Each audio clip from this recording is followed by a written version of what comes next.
May 16, 1943. A makeshift field hospital on the western shore of Massacre Bay, Attu Island. Army surgeon Captain Robert Hansen watches as another litter carrier stumbles through the door, boots caked in frozen mud. The soldier on the stretcher isn't bleeding. No shrapnel wounds, no bullet holes. His feet are black. Hansen pulls back the thin wool blanket. The man's feet have swollen to nearly twice their normal size, the skin mottled purple and gray. When Hansen touches the ankle, the tissue feels wooden, lifeless. The soldier had kept his blucher boots on for 6 days straight in waterlogged foxholes. He hadn't known any better.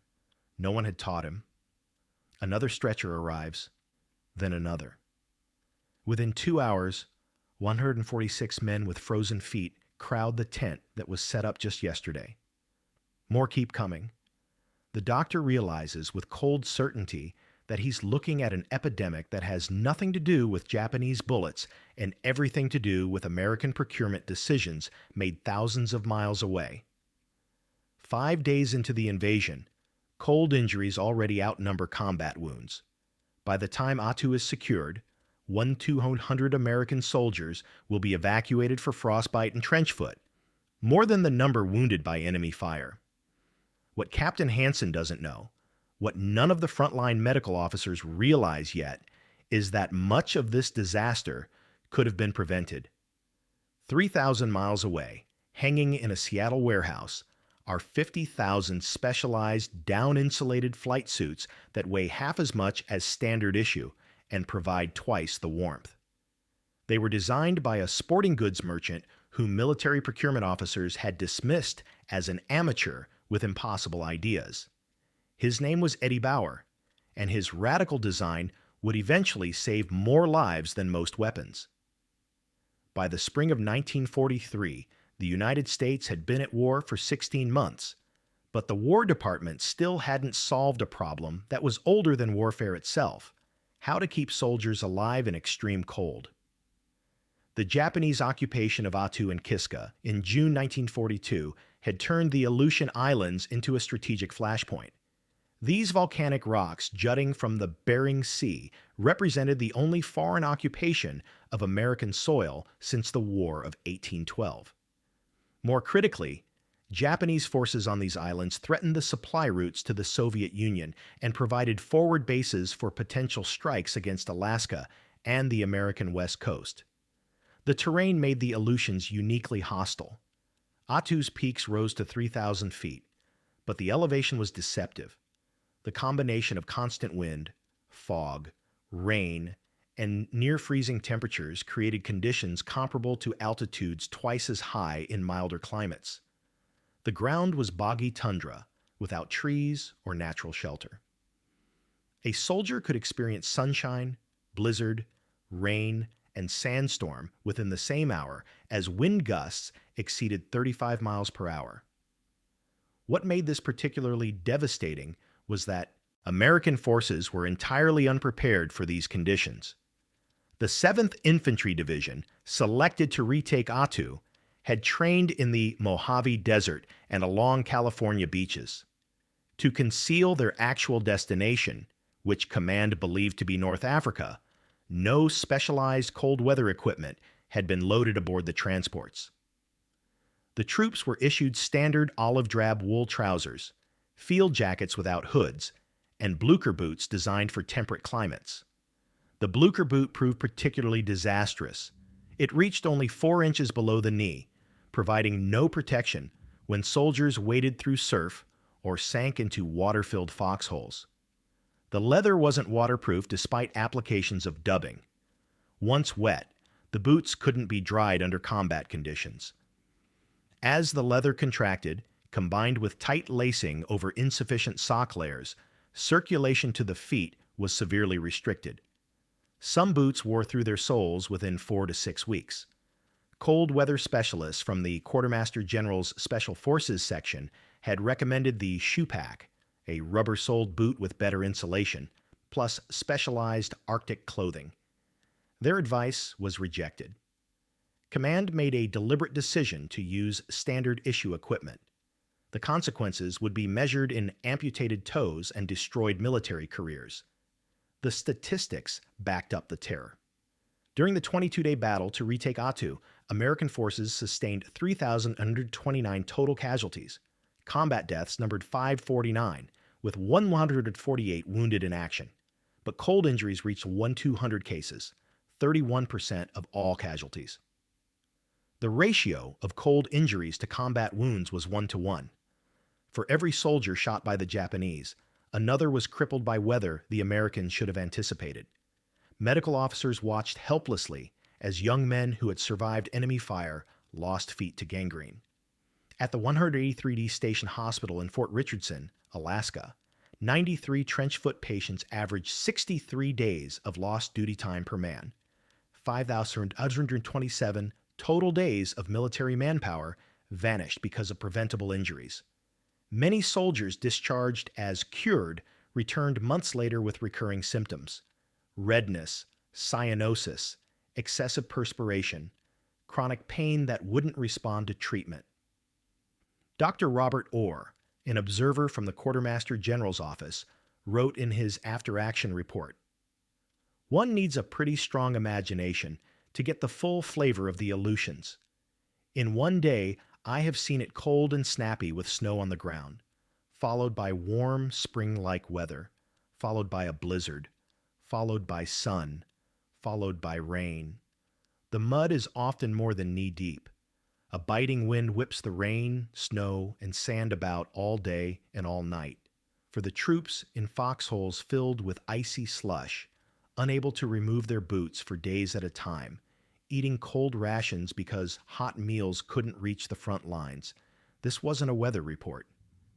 It was a death sentence being carried out one frozen toe at a time.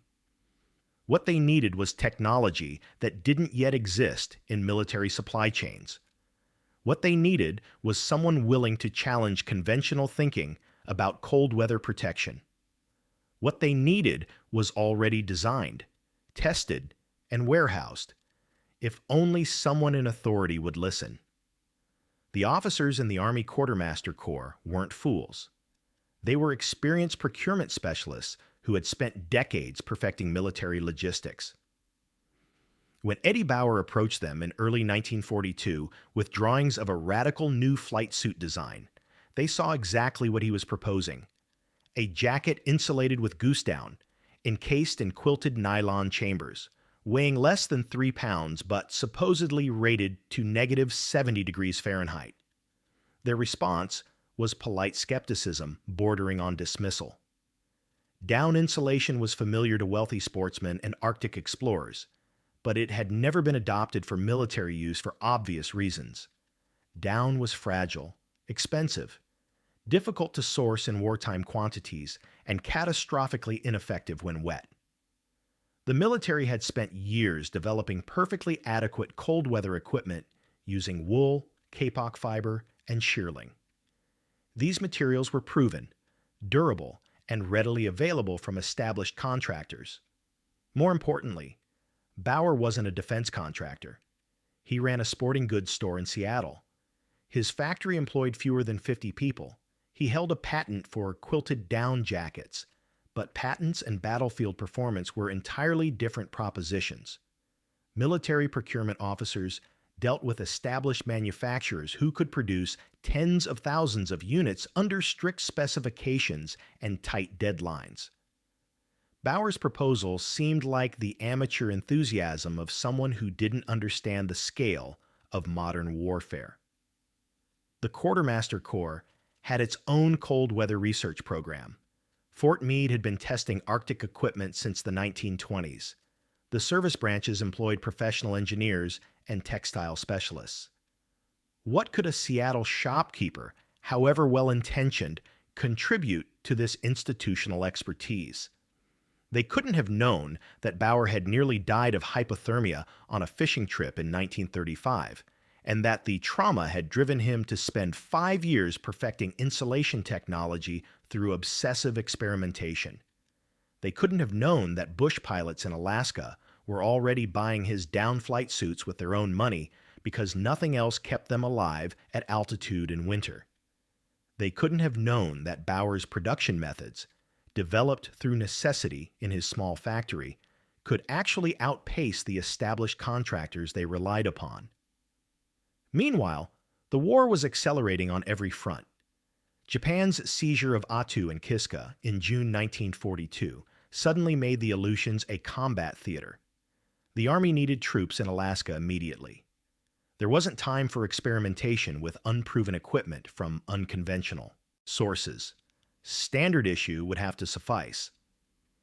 Pilots stationed at Sandpoint Naval Air Station in Seattle knew better. They were buying Bauer's flight suits and wearing them on Arctic patrols. Word spread through the flying community. These aviators understood what the procurement officers had missed.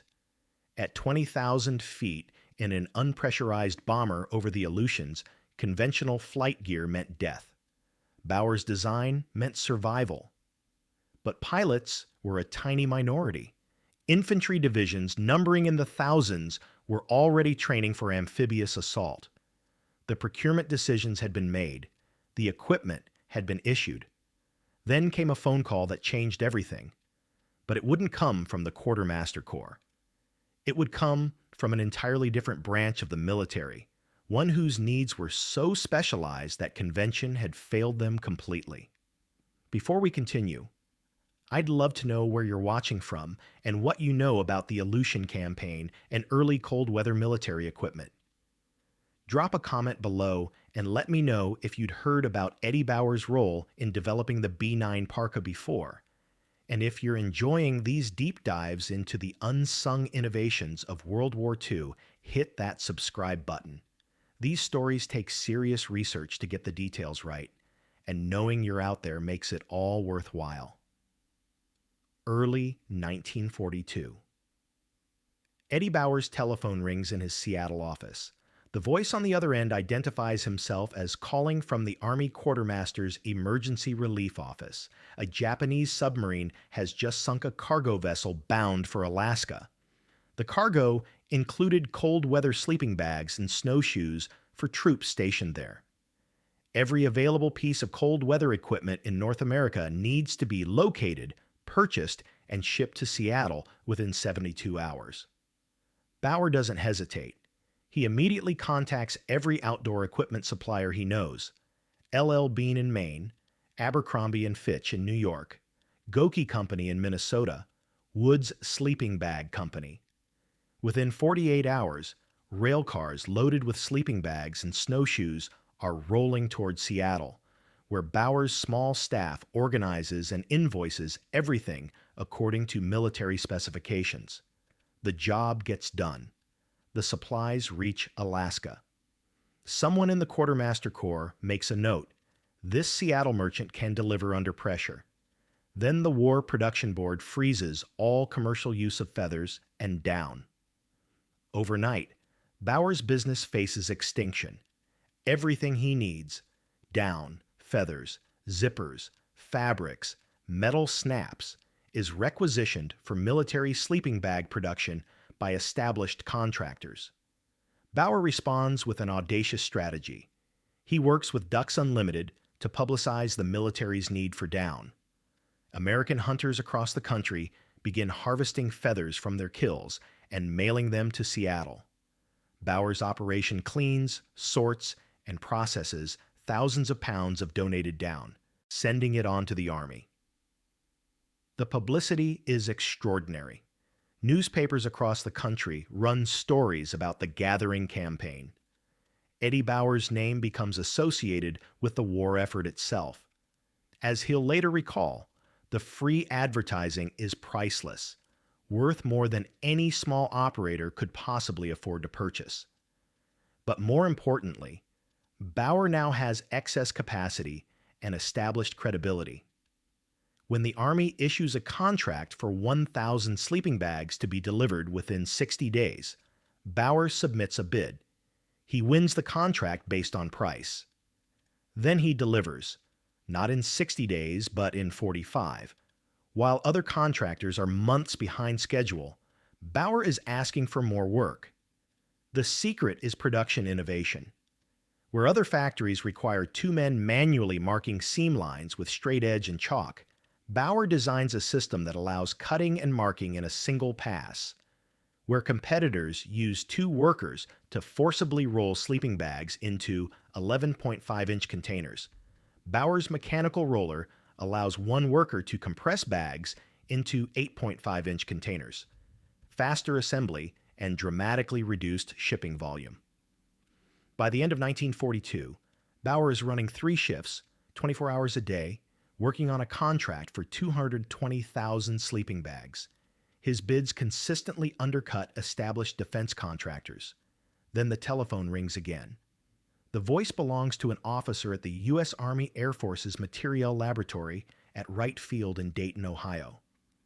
Are you the Bauer who's been supplying down flying suits to the officers stationed at Elmendorf and Ladd Fields in Alaska?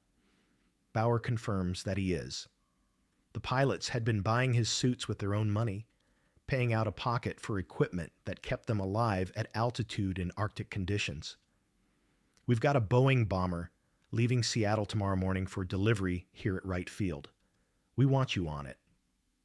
Bauer explains that he's running 24-hour production on high-priority sleeping bags.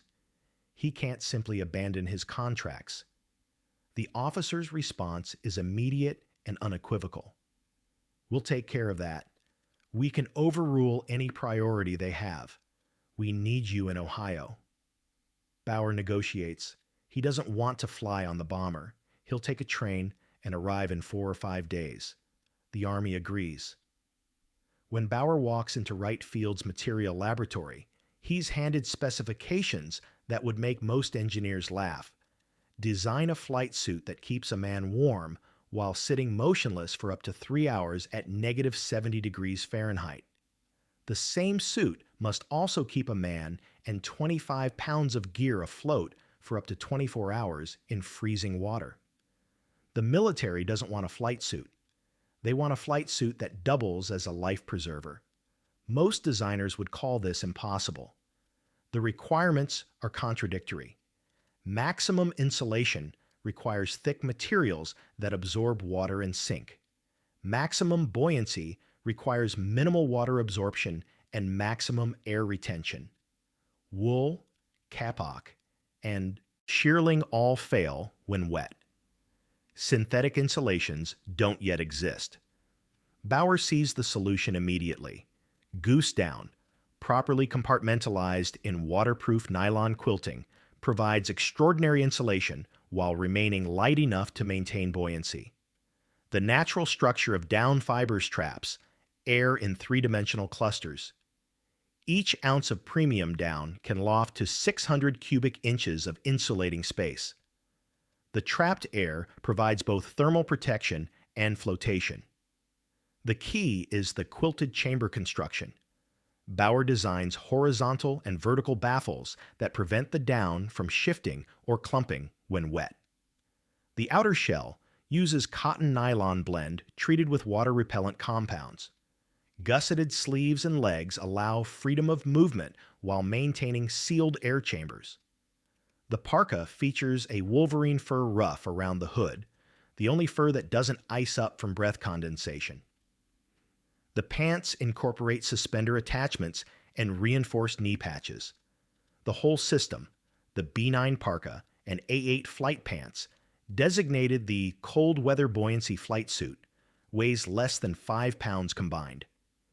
Standard issue flight gear weighs nearly 12 pounds and is rated only to negative 20 degrees. Bauer builds production samples. The Air Forces tests them in environmental chambers. The suits pass every requirement. At negative 70 degrees Fahrenheit, test subjects remain comfortable for over 3 hours. In flotation tests, the suit keeps a man and full combat load afloat for 28 hours. The Army Air Forces awards Bauer a contract for 50,000 units.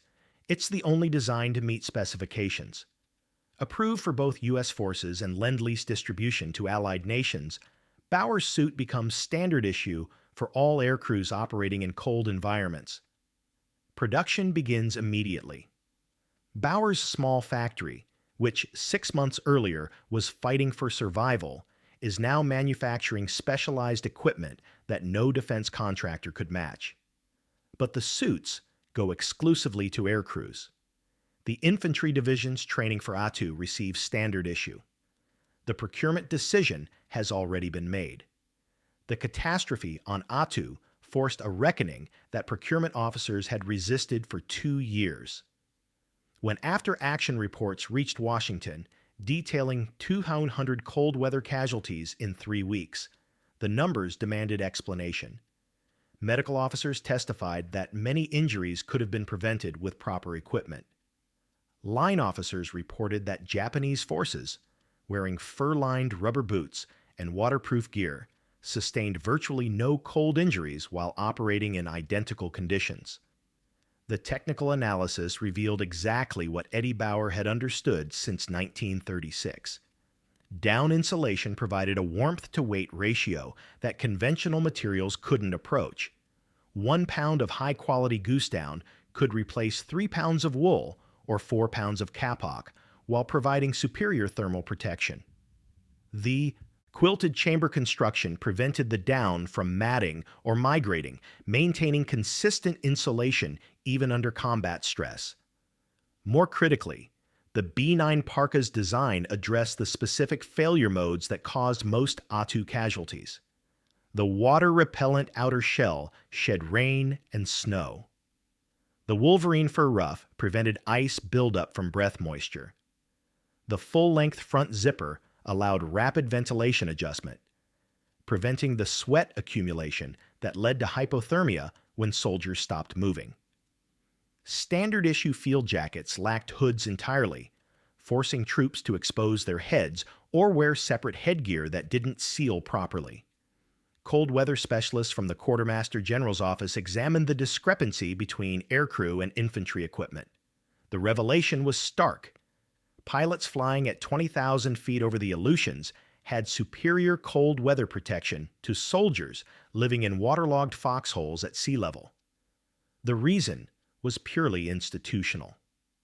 The air forces, facing immediate life-or-death equipment failures, had been willing to bypass traditional procurement channels.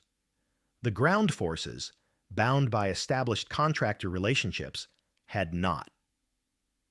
The Material Laboratory at Wright Field issued technical bulletins describing Bauer's production innovations. The streamlined assembly methods, the mechanical rolling systems, the integrated zipper feeding. These weren't just faster, they were more reliable. Bauer's sleeping bags had lower failure rates than competitor products because his simplified construction had fewer points of potential defect. Training manuals were rapidly revised. The Soldier's Manual, How to Get Along in the Field, issued before the Kiska landing in August 1943, included detailed instructions for cold weather survival. But even the manual's authors recognized that equipment mattered more than training. The Canadian brigade that landed on Kiska, equipped with superior leather boots with better waterproofing, suffered only 1 trench foot casualty in 5,326 men, a rate of 2 per 10,000. American forces using improved but still inadequate shoe packs suffered 55.6 casualties per 10,000 troops. What engineers discovered when they finally examined the complete B9 system was that Bauer had solved problems the military hadn't yet recognized. The gusseted sleeve design, which seemed like unnecessary complexity, actually prevented cold air infiltration during arm movement, critical for pilots manipulating flight controls with heavy gloves.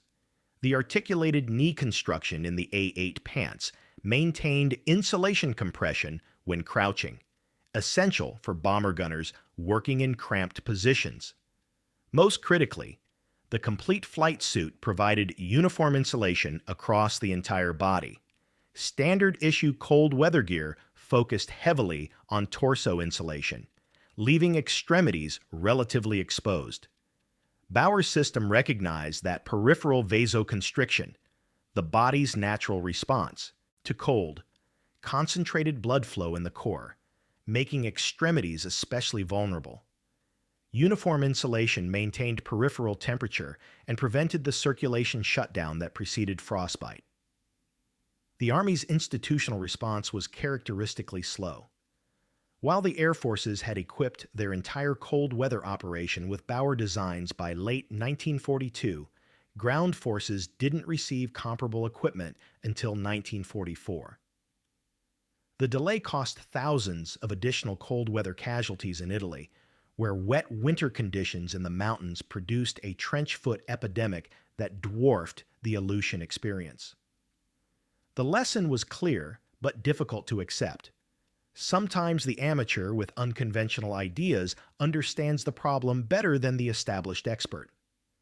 Sometimes the small manufacturer can outperform the defense contractor. Sometimes survival depends on challenging institutional assumptions before the body count forces the question. By war's end, Eddie Bauer had manufactured over 50,000 B-9 parkas and A-8 flight pants for the U.S. military. The basic design pattern, gusseted construction with quilted down chambers, was adopted by other contractors for midweight and warm weather variants using alternative insulations. The cold weather buoyancy flight suit became standard issue for every Allied aircrew operating in Arctic, North Atlantic, or high-altitude environments. The immediate tactical impact was measurable in survival rates. Aircrew forced to bail out over Arctic waters had a 74% survival rate when wearing Bauer's suit, compared to 31% with previous equipment. Bomber crews flying 8-hour missions over the North Atlantic reported arriving at the target areas with maintained body temperature and manual dexterity, critical for accurate bombardment and defensive gunnery. Fighter pilots over the Aleutians could operate for extended periods without the numbness and confusion that accompanied hypothermia. The ground forces eventually caught up. By the winter of 1944-45, improved cold weather equipment, incorporating lessons from the Attu disaster, reached frontline units in Europe. While the Battle of the Bulge still produced significant cold weather casualties, the ratio of frostbite to combat injuries dropped to 1-4 rather than the 1-1 experienced on Attu. Medical historians estimate that improved equipment prevented at least 10,000 cold weather casualties during the final year of the European War. Eddie Bauer personally received recognition that would have been impossible before the war. When he negotiated the B-9 contract with the Air Forces, he secured one seemingly minor concession. His name would appear on the military garment label alongside Property Air Force's U.S. Army. That decision transformed his regional sporting goods business into a national brand. When servicemen returned home after 1945, they began writing to Eddie Bauer, Seattle, USA. They wanted to know where they could buy more of that down gear. They credited his equipment with saving their lives in situations where standard issue would have failed. Bauer published his first mail-order catalog in 1946, sending it to veterans whose addresses he compiled from military correspondence. The business grew exponentially. The broader legacy extended far beyond one company's success. Bauer's production innovations, the streamlined assembly methods, the mechanical compression systems, became industry standards. His quilted baffle construction is still the fundamental design principle for all down insulation products manufactured today. The water-repellent nylon outer shell pioneered for the B-9 parka evolved into modern technical outerwear fabrics. Military procurement reform proved more difficult. Despite the Attu lessons, institutional resistance to unconventional suppliers persisted. The Korean War saw similar cold weather equipment failures in the Chosin Reservoir Campaign, where inadequate winterization again produced massive non-combat casualties. It wasn't until the 1980s that military procurement fully embraced rapid prototyping and accelerated testing for specialized equipment. What remained undeniable was the human cost of institutional inflexibility. Every soldier who lost toes to frostbite on Attu represented not just individual tragedy, but systemic failure. a failure to recognize that sometimes the right solution comes from unexpected sources. Sometimes the sporting goods merchant knows more about survival than the defense contractor. Sometimes challenging conventional wisdom is the difference between 200 casualties and 120. Innovation under pressure reveals an uncomfortable truth about institutional knowledge.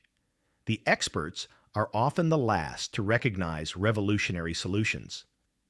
Eddie Bauer wasn't burdened by decades of military procurement doctrine or established contractor relationships. He saw a clear problem. Men were dying from cold, and designed the solution without regard for conventional wisdom. His only concern was whether it worked. The military establishment, in contrast, prioritized process over performance. Established suppliers, proven materials, traditional construction methods. These provided bureaucratic safety even when they provided inadequate protection for soldiers. The institutional bias toward incremental improvement over radical redesign cost lives that didn't need to be lost. The story teaches that survival sometimes demands uncomfortable questions. Are we choosing this approach because it's truly superior, or because it's familiar? Are we rejecting this alternative because it won't work, or because accepting it would require admitting we've been wrong? Are we protecting soldiers or protecting systems? May 16th, 1943. Captain Hansen watching those blackened feet arrive on stretchers. Those injuries represented more than tactical miscalculation. They represented the price of institutional inertia, the cost of choosing comfortable assumptions over difficult truths.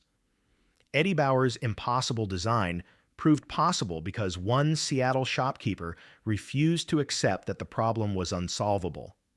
50,000 flight suits later, the experts finally agreed.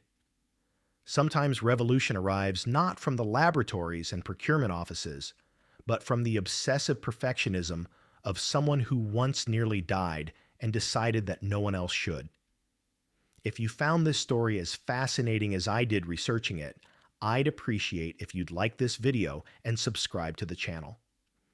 There are dozens more untold stories from World War II that deserve to be remembered, and I'll be bringing you a new one every week. What should I cover next? Let me know in the comments below.